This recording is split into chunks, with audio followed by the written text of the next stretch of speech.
Good afternoon, everyone.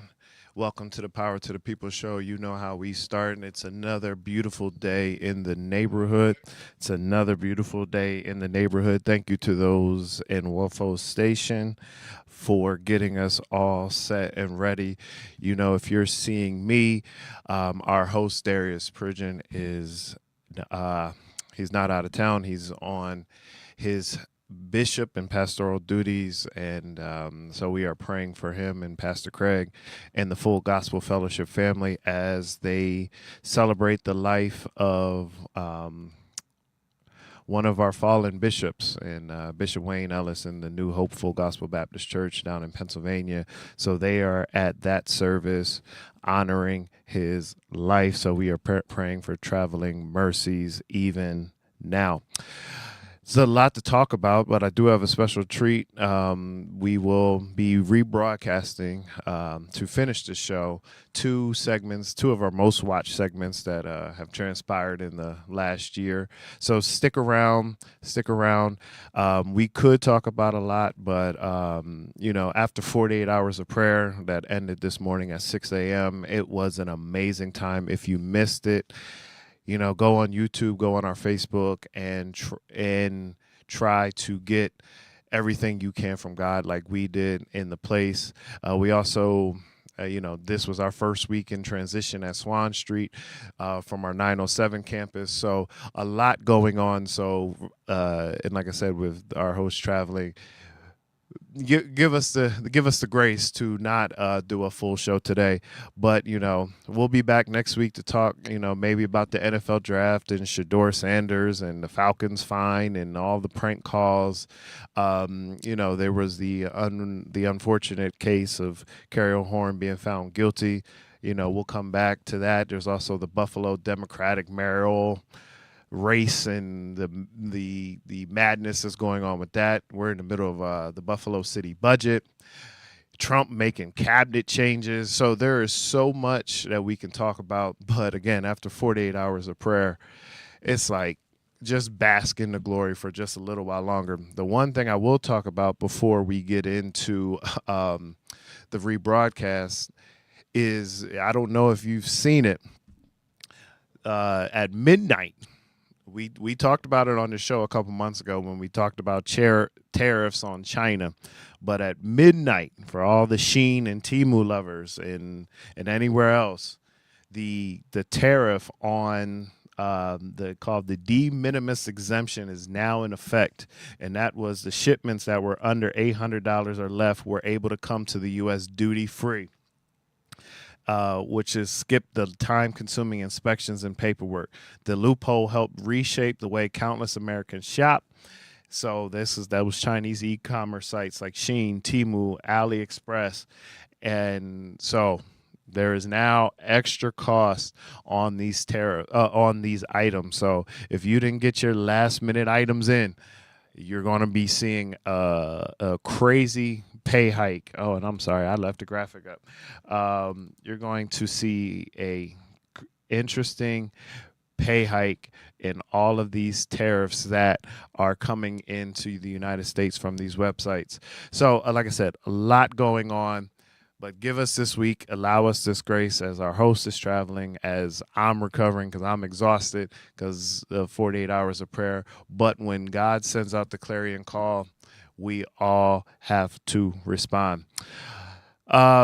So before we get into the rebroadcast, I want to shout out our sponsors, Hobson's, the Doctor of Dry Cleaning, 874 East Delavan. Make sure you are supporting our sponsors, as well as Brian K. Lewis and their three locations that serve us, 347 Peckham, 2528 Bailey, and 1275 Sycamore. In your hour of need, Brian K. Lewis Funeral Home is there for you. Listen, the last thing I will mention is make sure you subscribe to Power to the People Show, not just on Facebook, but also on our Instagram and YouTube. Stay connected with us. We're dropping reels, and we have a lot of beautiful and important things coming down the line. So if you've been rocking with us this long, keep rocking with us. and we are just going to keep taking this show and the information to the next level to make sure that the people stay informed. I'm going to a rebroadcast. Stick with us, share the show. Like I said, some of you may remember the broadcast, but like I said, these are the 2 most watched segments in the last years. God bless you, and until next week, power to the people. Okay, here it is. This term sellout. Before the break. This term sellout, I'm going to give you a little history before the break because, we call people sellout. I'm hearing Beyonce being called sellout because she got the cowboy song, or she got to be Illuminati because they got money and yada, yada, yada. And what I do not understand, and y'all got to help me understand, why now is people who are of color considered a sellout because they have something. But you can have Jobs, and I mean Mr. Jobs. You can have Elon Musk. This dude flying. He got cars that drive itself, number one. And then he just sending people up to space. Sure is. Got so much dough he can't count it. Yep. Don't nobody say nothing. Are they Illuminati? Buying Are they a whole sellouts? social media company. Yeah. See, because it's easier to call somebody Illuminati or sellouts than to figure out how to make your own dough. Ow. I'm just going to say it for real. It's just easy to throw shade on somebody and be like, they ain't nothing. And you got some people out here, I love this term, I'm going to preach this, standing on business. You got people out here who's standing on business. That's good. They doing their thing. Why do we have to always be something if we correctly, or we utilize, we conjugate verbs and we speak properly, they're a sellout. Are you sellouts if you grew up in the fruit belt, but now you live in the rural area? Are you a sellout? Are you a sellout? We're the best farmers that was ever. Yes. We were forced to farm, and then come on. But it's a sellout. Why? Okay, sellout. Until this time, the phrase, selling out had largely before been used to describe the sale of one's stock or holdings. Talk to me about selling out. That's what it was about. The sale of your stocks, holdings, real estate, cattle, steel, grain. By the 1870s, the term had quickly gained a new meaning as an insult for public figures, especially politicians, who had compromised their morals and the needs of the community in pursuit of illicit personal gain. Of course, political scandals were hardly a novelty, and this comes from the Hampshire Bulletin, by the way, January 12, 2024. What changed in what is called the Gilded Age, as historians suggest, was not the frequency or severity of unethical behavior by politicians, but rather the public's awareness of the corruption. So this is where you got sellout. I'm not going to go into all details. You can look at, but party politics has always involved graft skimming off the top of budgets, directing, and this is their opinion, contracts to favored firms and securing offices for friends. Yeah. But William Tweed, widely known as Boss Tweed, took this corruption to new heights. In the 1860s, Tweed ran New York's Democratic Party. His circle of influence extended to dozens of city and state offices. The Tweed ring, as they were known, would provide someone with a job, and then the beneficiary would provide the ring with a kickback. Yep. That's what this came from. Whenever contracts were issued for services like carpentry, the ring inflated costs, skimmed off the extra at first, and added more than 10% by later exaggerating these expenses. So my point is, this was not even a phrase about African Americans. Nope. I doubt very seriously if Tweed was black. But now we utilize it as a phrase that we use when we feel, according to Urban Dictionary and other things, when we feel somebody is being disingenuous to their community, to their culture. And so we utilize it often when we see African Americans, especially African Americans who have come from the hood. Yep. And if they don't live in the hood, or they don't work in the hood, or they speak a certain way, or even have a political party. Yep. We say to many people say at African Americans who are Republican, oh, you a sellout. I disagree. I completely disagree. I believe people should be able to. This is the United States of America. You want to be a Republican? Be a Republican. You want to be independent? Be an independent. You want to be a conservative? Be a conservative. Absolutely. That doesn't mean you're selling out the culture because you pick a political party different than the one. I think we ought to be everywhere. And I think that if we understood the power of diversity Yes. and the power of being able to do more than one thing in our lives and to be successful without having to have a label of sellout because you cut your grass or because you want somebody to pick up their dog poo off of your lawn, or because you ain't not sitting outside with a couch on your front porch and you don't like it. Indoor furniture should never be outside. By the Never. way. It's against a city public code. health, and it's a public health thing. That's where rats and stuff get up in it. I'm just saying for a friend. What about putting gardens on the front lawn? What about it? That's some people don't like that either. Some people don't like it, but it's not against the code. I know, and it's So not they a can- sellout, it's- because they put their stuff on. They Well, grow something on the front. We lawn. call each other sellouts. Yeah. White folks don't call us sellouts. And at the end of the day, why is it? What do you feel about Beyonce in this country song? I don't have any real issues because black people have been, well, I will say white genres have been stealing black songs forever. Forever. Country music is an off-brand of blues. Right. Like, that's where it started. So if somebody wants to dabble back and be like, no, reclaim our culture, by all means. Because at the end of the day, when a white artist starts selling to black people, they don't call them a crossover. They don't call them a sellout or a crossover. But it's like you said, it's always when we want to dabble into a new market. Oh, she's selling out. She's selling out to her fans. She's selling out this, that, and the other. No, she's tapping a new market and like I said, reclaiming the market that was ours. I have no problem. I really don't. I'm so confused, especially, all I know is Western New York. That's where I've lived most of my life. But I've lived in other places where I lived in Texas. African Americans took care of African Americans and were proud of one another. In this market or this area, this location, it's like, my goodness, you have anything, you got to be doing something wrong in order to have it instead of working your tail off to get it. I mean, I think the big thing when you talk about sellout is about status. You know, it's always about if you doing something that like you talked about being on the east side. We lived on the east side. We struggled on the east side. And now you're going to go to live in, the suburbs. What's wrong with that? You've worked hard. You had to do something to get there. If you worked hard and you're able to do it, and like you said, you ain't hurting nobody, well, why is that a sellout? You should be able to go where you want to go. Now, for me, I think that depending on who you are, you may have a passion for giving back. So you're not moving out. You want to stay in your community. But at the end of the day, I don't consider someone a sellout because they made it. But why do you think our culture does? Why do you think? Look, I ain't gonna put that on the culture. I ain't gonna put it on the culture.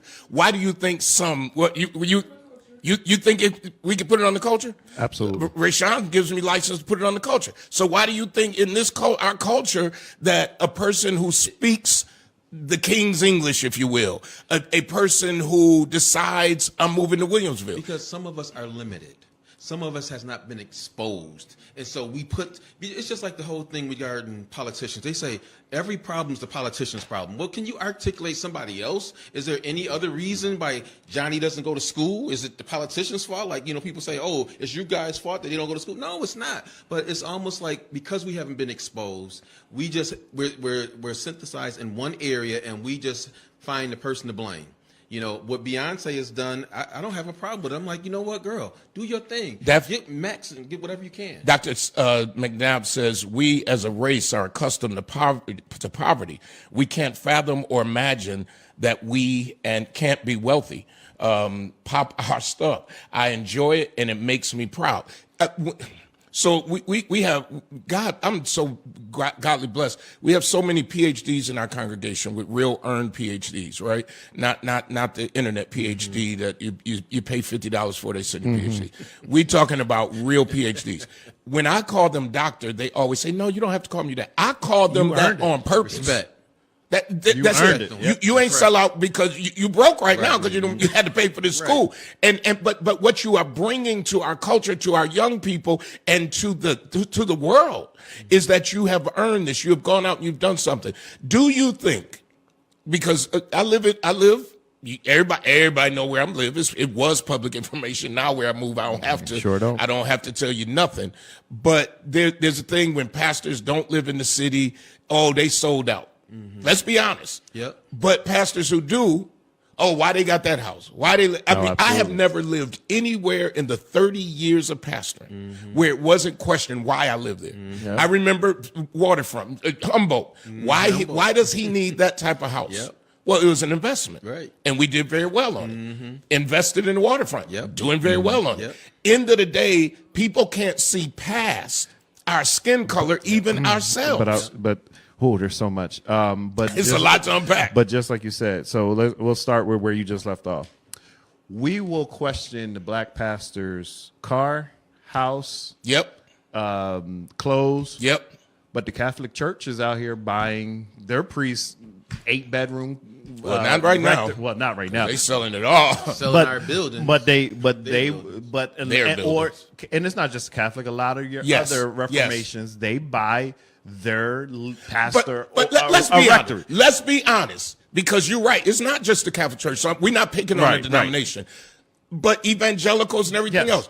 I ain't gonna call no names, but I promise you, half the people who talking about why this pastor live here, why that pastor live here, y'all don't even know where the other pastors live, who don't look like us. You don't know what you they done flocked drive. out there. But Come on, but you go over there, you'll join there because the black churches are taking their money, Really, for real? Come on. Let's be honest. Let's break it down to what it is. So we are highly criticized for whatever we do, and I've said this a million times, and I'm gonna keep saying it. I've been working since the day I got my working papers. The day I got my working papers, I went and got off the bus and walked into Niagara Lutheran Home and applied for a job, and before I could get to the corner, the lady came out and said, "Come back. We have never seen a young person like this who filled out a job application like that." Yeah. Why? And I didn't learn that from, I went to not Catholic school. I went to Catholic school, went to private school, but from Bennett High. I say it over and over. Mr. Quackenbush taught us how to fill out a job application.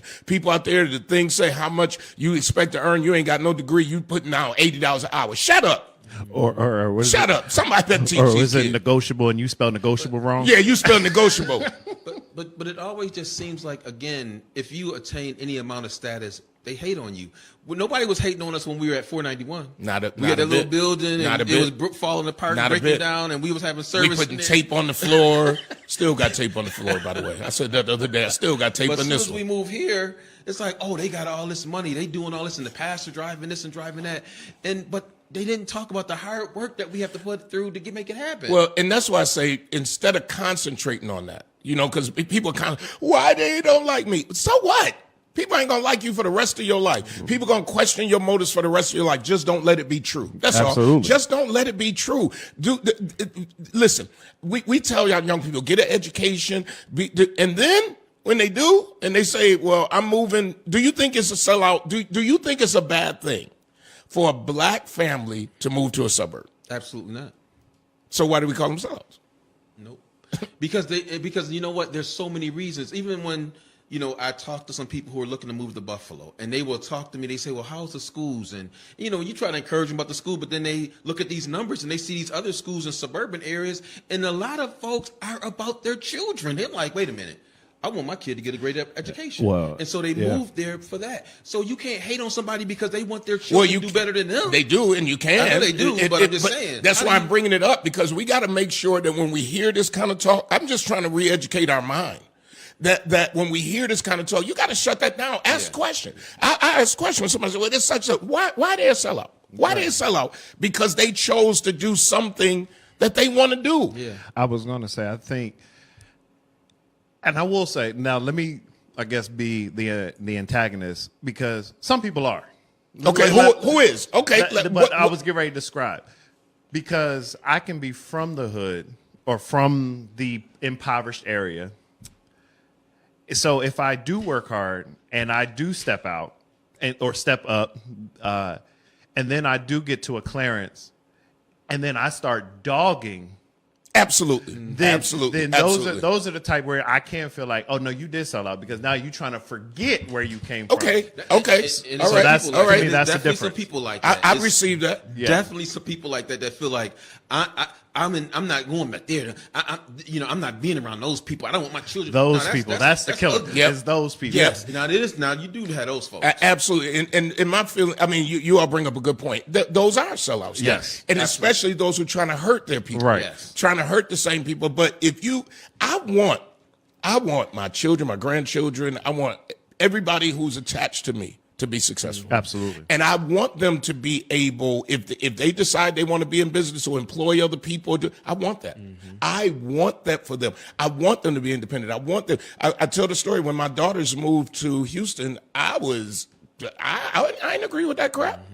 I didn't agree with that. But last night, when I'm talking to my daughter, she's like, yeah, we on our way to the Black History program in my daughter's school. And when my granddaughter went to Spain with her school and they ain't have to pay, I got to, she ain't sell out. Gotta accept it. Both of them did what they had to do for the success, that what they felt was successful. At the end of the day, I'm grateful to have lived in a different country, Yes. to have lived in a different state, to have had the opportunities to buy real estate, to do whatever, to work until I retired, to be the council president. I'm grateful. That doesn't make somebody a sellout. And I agree with you, Mark. It's those who it's like when people lived in Buffalo all their life, and then they leave, and then they dog in Buffalo. Absolutely. Yeah, That's why I got out. That's why I got out. Shut up. But I heard a comedian, and I think she was being interviewed on something, and she was talking about flying first class, and she said, the only time I'm not looked at strange for sitting in first class is when I'm flying in and out of Atlanta. Wow. She said, because not only are black people used to you succeeding, so are white people. Yeah. Well, I'll tell you this, and I fly first class frequently, and I'm going to say it. And I used to get on the plane last because I didn't want anybody to see me sitting in first class.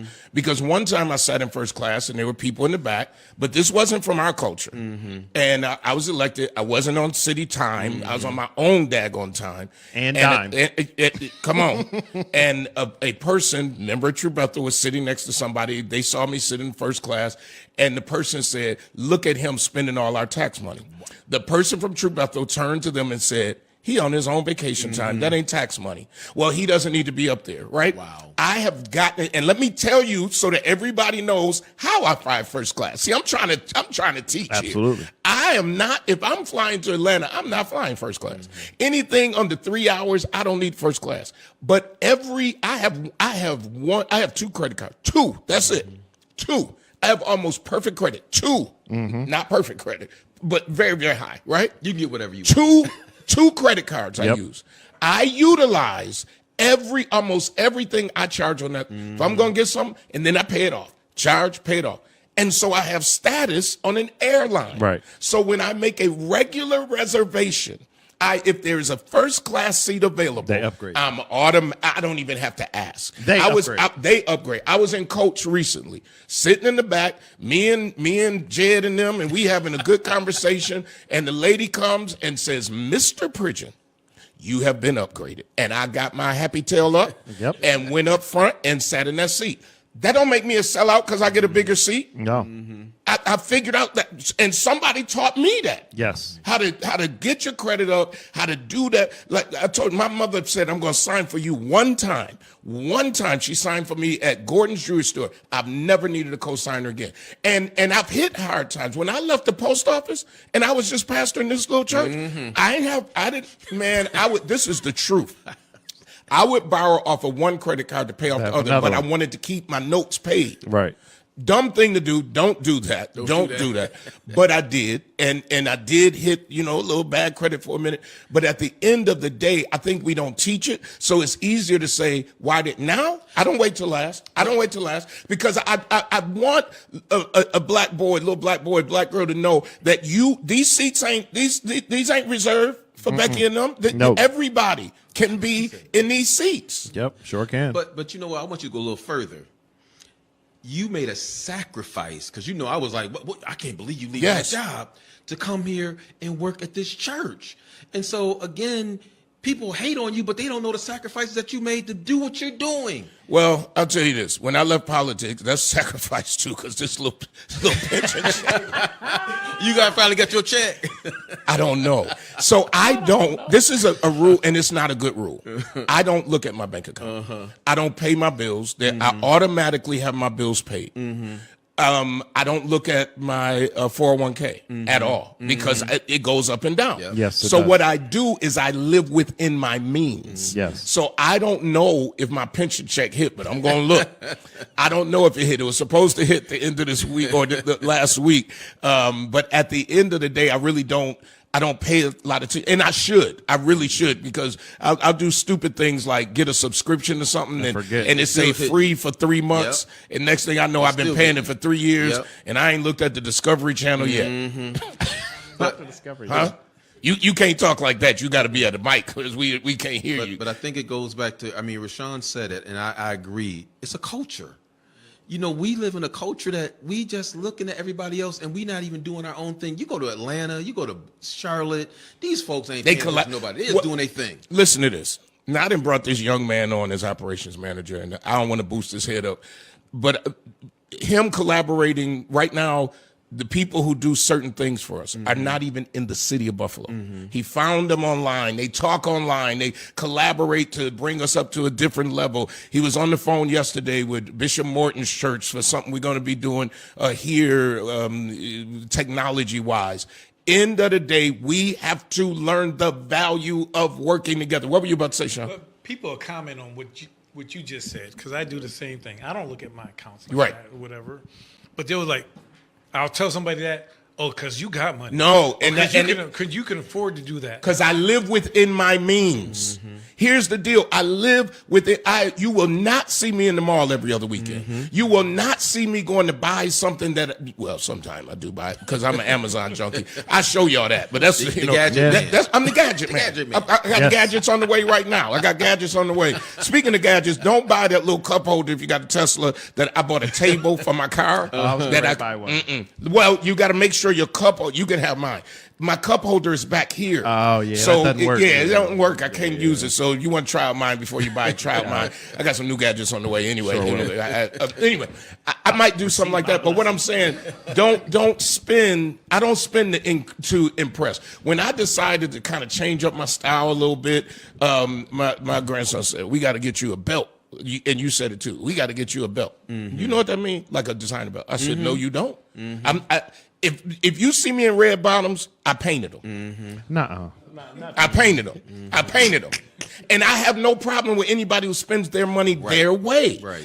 But I'm not going to be mad at you. It's your money. Yeah. Yes. I'm not mad at because I live on the east side. I'm not mad at somebody who doesn't.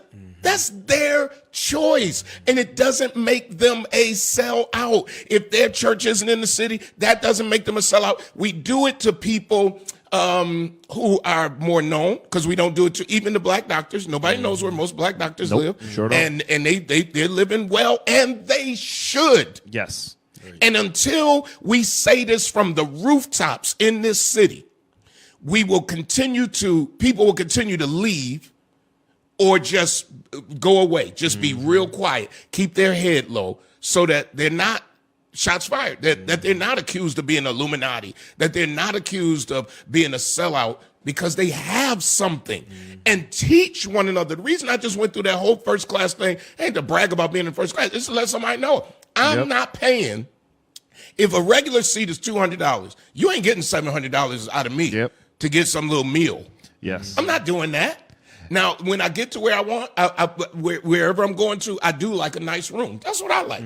I love a nice hotel room if I got to be in a hotel, or a nice Airbnb, because that's where I got to sleep. I'm in that little box of a plane for a minute. Yes. So, You can even do. I travel a lot. You guys all know football. Same thing.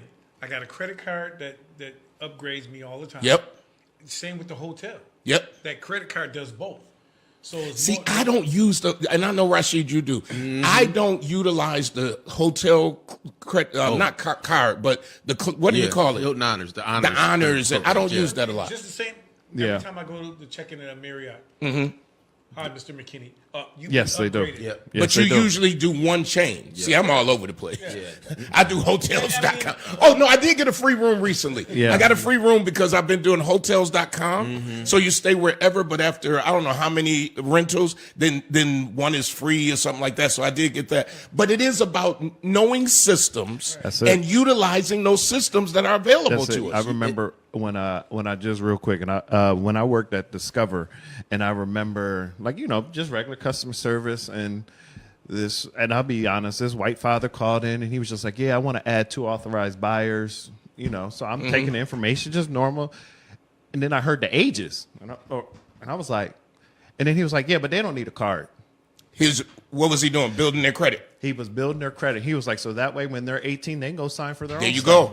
go. But and it was like that light bulb, like no one has ever said that. And I'm like now 22, and I'm like, no one ever said that. Like, hey, you should keep your credit up because then you can add your kids and give them a perfect, great landing pad. So that way when they get old, they're Absolutely. already ahead of the game. See, but Go ahead, real quick, and I've got to go off the air. Go ahead. But I learned that from you when we used to go to get those rental cars. Yes. We would go to Hertz, and I'm like, oh my God, he's a gold member, and he just go get your car. Just And walk so up I and started get it. doing my Hilton thing, and I got like 1 million something points because I'm learning. I'm like, oh, well, that's a vehicle that I can use when I go somewhere. I ain't got to pay for it. I can go and I can use my points. Listen, folks, and I got so much.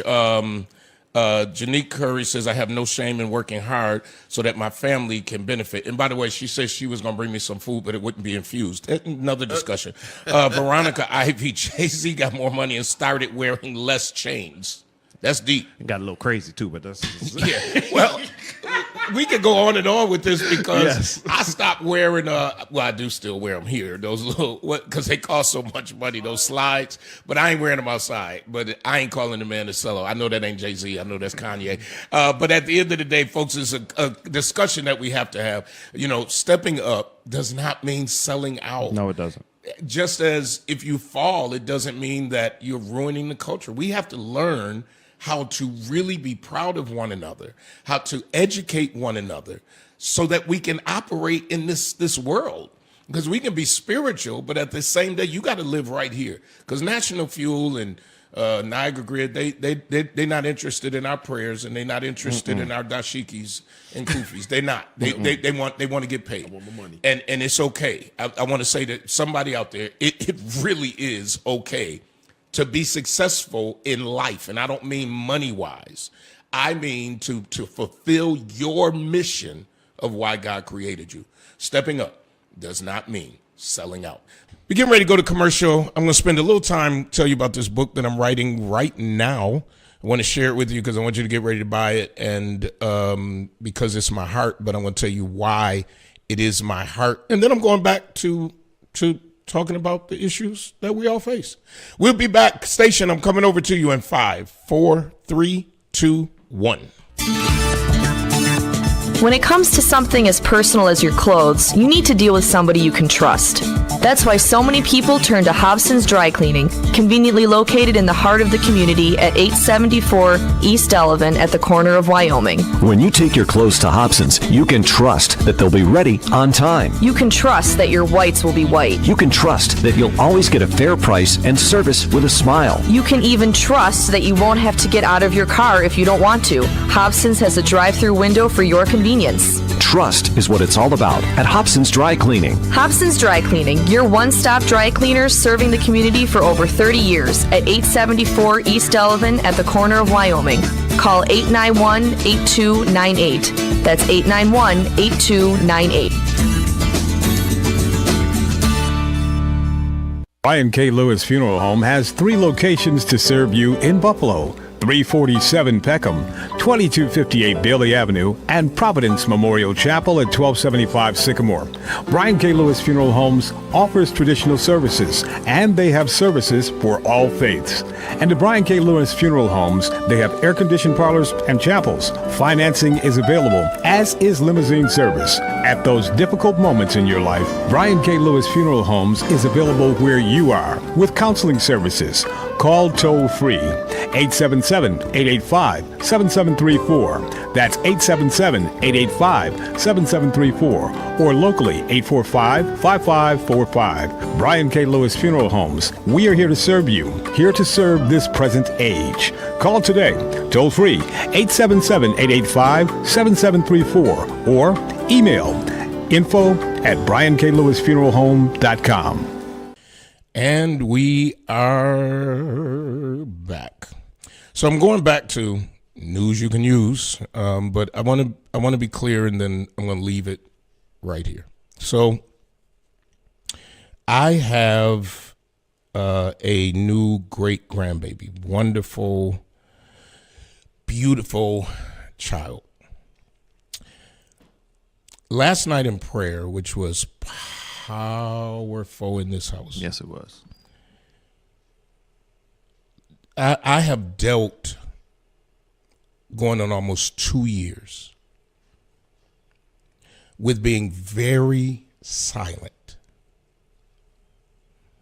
And I realized something, and I said it, and I didn't realize it until probably 2 this morning. And I'm not trying to spiritualize this as much as just be very real with you. That Jesus had to say to some people that this is not true. Right. And although I've said it, I think I owe my great-grandson this moment. Yes. Because tomorrow I could be, well, y'all probably take 7 days to bury me, but next week I could be gone. Yep. And the one thing that I don't want to leave is a lie. I want to be clear. I would rather be in the grave than to spend another day of my life allowing people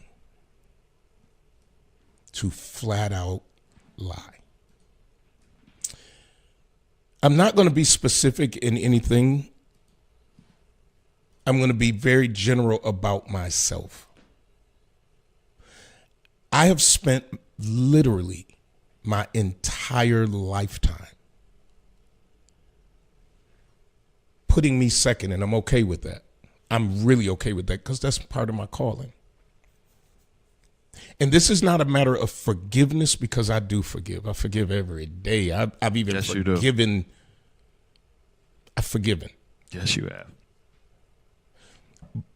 But I don't think anybody watching me, anybody listening who has children, who has a mom, a dad, who has family, who has members, I don't think that if the shoe were on the other foot, because I freed my own self out of a cage that I've lived in since almost 2 years.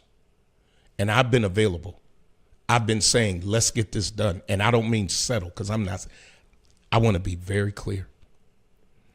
I will give my, I will not settle for something. One of my kids one time was accused of something. And I sat that child down and I looked that child in the face and asked, did you do this? And I believed when they said no. And I said, so, you know, there's always these deals. If you just do this, then this will go away. And I said to my son, I'll spend my last dime before I let you ever settle on something you didn't do. Now, I stayed silent because I thought the justice system will work. Well, it ain't moving. Ain't nothing moving, because what I learned, people can accuse you and then not show up ever to anything. And your life ends up being drugged.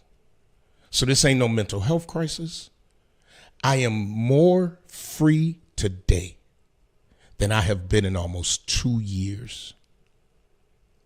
And my great-grandson deserves, because I've fought for everybody on every issue. I woke up and said, Darius, you gotta fight for you. You have, like everybody else, President of the United States, get on the news and say whatever. And it doesn't mean that I'm being mean. It means I'm being me. And I have smiled through it all. I have done almost everybody's funeral who wanted me to, baptize everybody, dedicated every baby, preached every sermon, and I did it with dignity, and I did it with pride, and I did it from the depths of my heart. But on the airplane, if there's turbulence, and you all know this, and the masks come down, I've run all down the aisles putting on the mask for everybody. Come on, put on your mask. Put on the mask. Hurry up, put on the mask.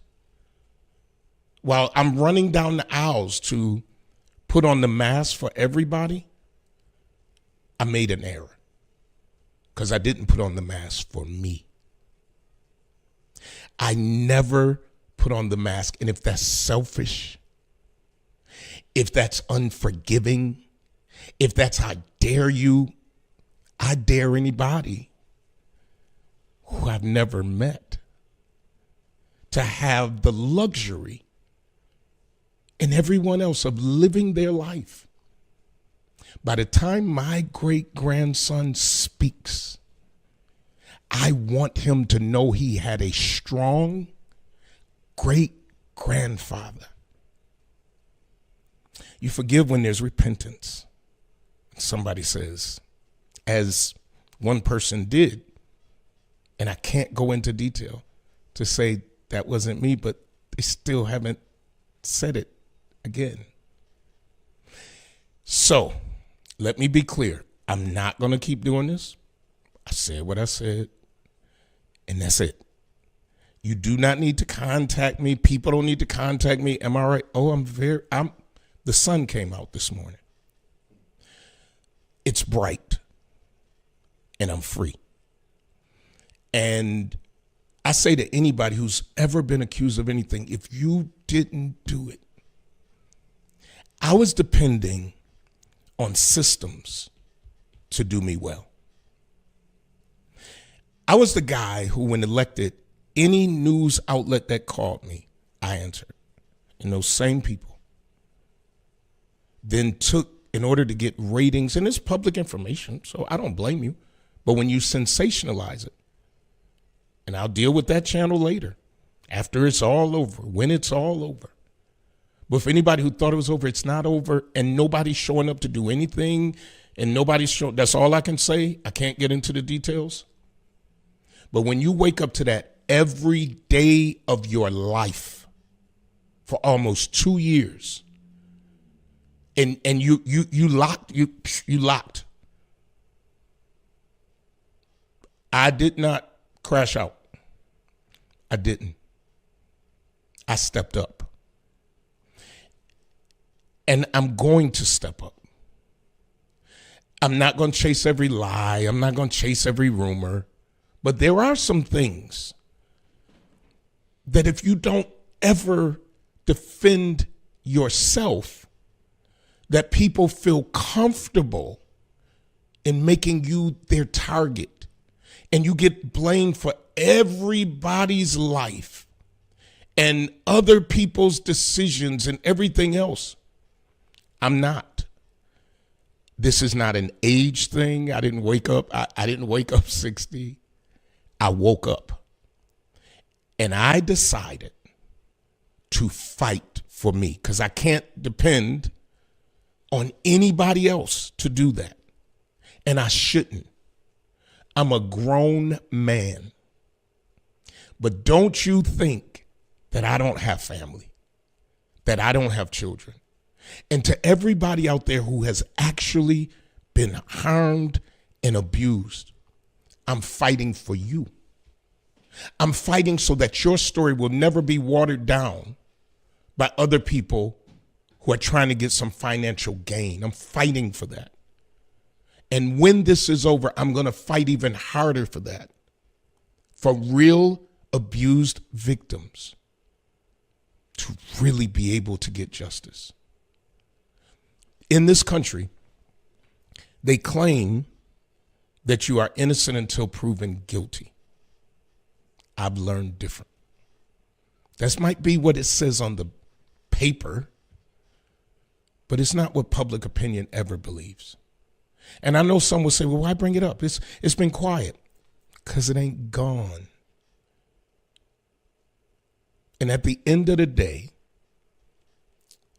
I owe it to my beautiful great-grandson. Because I am a man, and he needs to know that you can't help everybody else. And let me be clear, don't text me, don't email me, I'm not even looking at the comments right now. I'm alive. I'm well mentally. Went to the doctor yesterday, physically and spiritually. I've said it. I am willing to forgive, but I will not be silent when I've lived in a cage. And you may not think it, but I'm letting you know. I'm going to read you something that I started writing because I don't even know what I'm getting ready. I'm just going to pick a chapter.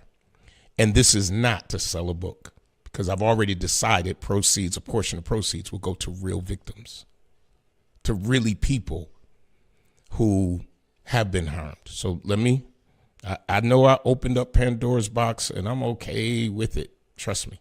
So over a year ago, let me see, where is it? The day. So one of the titles is The Day That I Told God, let me see, that I didn't want to go to heaven.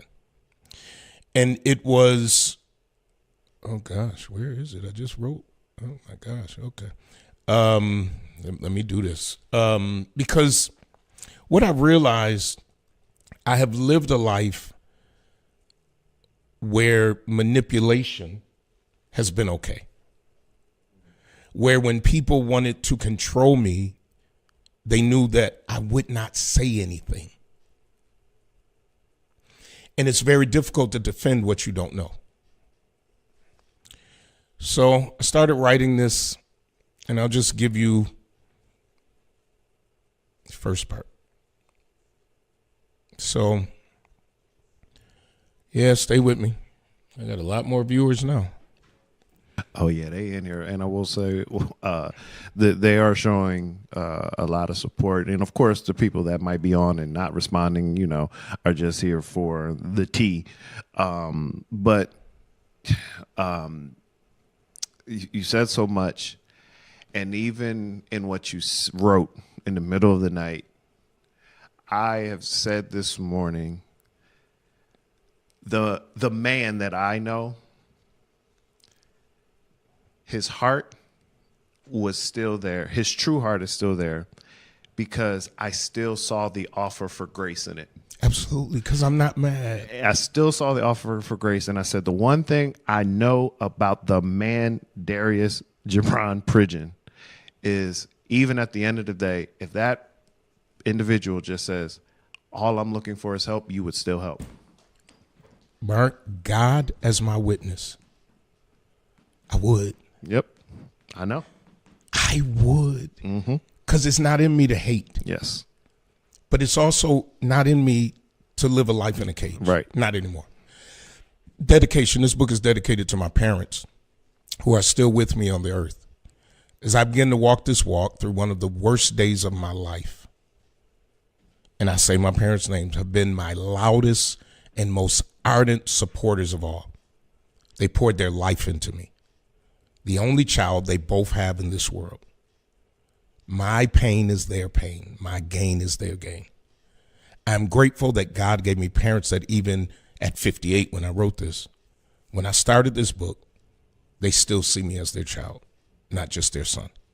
Mom and Dad, this is for you. And it starts like this. Oh, I thought it was August. It was actually July. Wednesday, July 19, 2023 was going to be a routine day for me. I planned to sleep in late. I told God, quote, I don't want to go to heaven and be with you. This was one of the darkest days of my life. As I laid in the bed silently staring at the ceiling, hoping this was all a nightmare that I would eventually wake up from, I stared at a round crystal bedroom light for hours, following the pattern, knowing it needed to be polished. When you are in despair, you pay attention to details around you that you may have never noticed. At that point, I didn't care that the crystal was a little cloudy. All I cared about was the false allegation that was being played on every channel, with my face plastered in a thick accusatory instrument, seeking money for something I never did. Money, not criminal charges, money. The name of an accuser I'd never met, a situation that I would have never, ever put myself in, but an accusation nonetheless, was about to change my life and my scheduled day of relaxation. I write this book for all of the real victims of sexual assault. I write this book for those who will be judged unfairly because other people tried to use the very serious allegation to get even with someone or extort money from someone. My entire life has been about helping others, whether that is in the pulpit or in politics. So this book is to walk you through a journey of false allegations so that others who wish to do the same will think twice of how this waters down the voices, the pain, the trauma of women and men who are actually victims or survivors. This book is about overcoming the lies of evil. Everyone who reads this book should read it and make it personal to your life. There will come, or has come, a time in your life in which you may have questioned the very existence of God. Don't put this book down. When the reading gets rough or too close to home, this is the beginning of your breakthrough. I want to be clear. What I have said has nothing to do with this. I made a decision 2 o'clock this morning to stand up for Darius G. Pridgeon, because I've learned if you don't stand up for yourself, other people can't stand for you. So I said it, and I'm done with it. You don't need to call me. You don't need to text me. You don't need to ask me if I'm okay. I am better than okay, because I'm free. Whatever happens from this day forward is what's going to happen. But I'm free. All right. What else do we have to talk about? Wow. It's. I wish we ended the show. I wish we'd have slid it back, because I think even just that point of being strong enough in your own mental health now, strong enough in your own spirituality and in the faith that your parents put into you and that you just developed over time. I think you had to free up, and I keep saying this because of the shift and the shaking and the transition getting ready to happen. You can't say that you were free. Like it's like saying, "Oh, it's not raining just because I went in the house." Yeah. It's not cloudy because I'm in my bedroom. Yes. It's still cloudy outside. I just am functioning in another area away from it. So to be able to say the storm is over. In my heart and in my head. Yeah. Because I think that sometimes if we don't show the real raw emotion and feeling, people think you're a robot. Yep. And it's just like when you go into a store and the mannequin is standing there, they kind of look lifelike. Mm-hmm. So you just do stuff to them. And you know that they're never going to move. Move, talk, and breathe. I'm being so transparent right now. And, I grew up an only kid. I have children. I adopted children. I always wanted everybody to be okay. Yep. And I said this on a Sunday morning recently. Mm-hmm. In my dreams, my nightmares, I ran away from every challenge until recently. Yes. Because I was in my nightmare, I'm like, so what happens if you stand up? What happens? What happens? Will the world implode if you stand up for you? Mm-hmm. I had a nightmare the other night, and I was like, let's go. Absolutely. And that's translating into my regular life. I remember, I grew up an only kid. And if I heard somebody even arguing, like our neighbors, my landlord, they would argue. I thought if I laid still, this is the God honest truth, that it would stop. Yep. I thought don't move. And if it didn't stop, I would feel like, oh, you must have moved your toe. Yeah. You did something else to cause this to be something. And that's the crazy part, because, working hand in hand with you for so many years, you would be like, just to even see somebody arguing or fighting turns my stomach. I've told you that for years. Yes. So if people think, like you said, you're trying to do this because the book's coming out and this, that, and the other, I tell people all the time, Bishop, councilman, council president, whatever title you want to put on him, I was like, he's not going to deal with confrontation unless it's right at his front door. Yes. And he has to. Yes. Because it's just not him. I'm not a rah-rah guy. No. I'm not a guy that seeks trouble. It took 5 edits for me to be able, because I didn't want it to be nasty. Right. I wanted it to be heartfelt, that this is my feeling, and I can't stand up for somebody else if I don't stand up for me. And people are okay with me standing up for everybody else, but they think like, oh, he shouldn't do this. You can feel, let me tell you this. I didn't read a comment. Mm-hmm. I did what I did. I expected to do what I did this morning. Absolutely. I said it. I did it. And at the end of the day, everybody has a right to their opinion. Absolutely. So I don't need you to defend me. Everybody got a right to their opinion. But when other people have an opinion about me, I'm supposed to just be quiet? Right. No, if it's going to affect my life. I'm not that guy. And 12 years of being like, I've never been the guy, get on, I'm going to blast you, I'm going to crash out. No. But when anybody out there who has a child, anybody out there who has a grandchild, anybody out there who has a husband, has a wife, has a family, if you went through the same thing, you're not going to tell me that there wouldn't be a time when you wouldn't go, especially if it's dragging out for years. Yeah, they'd have crashed out. Come on. Yeah, no. Years. I can see if this was month 1 or 2. I went through a whole year, sat on my hands, went through and about to be in August again, I'm not sitting on my hands.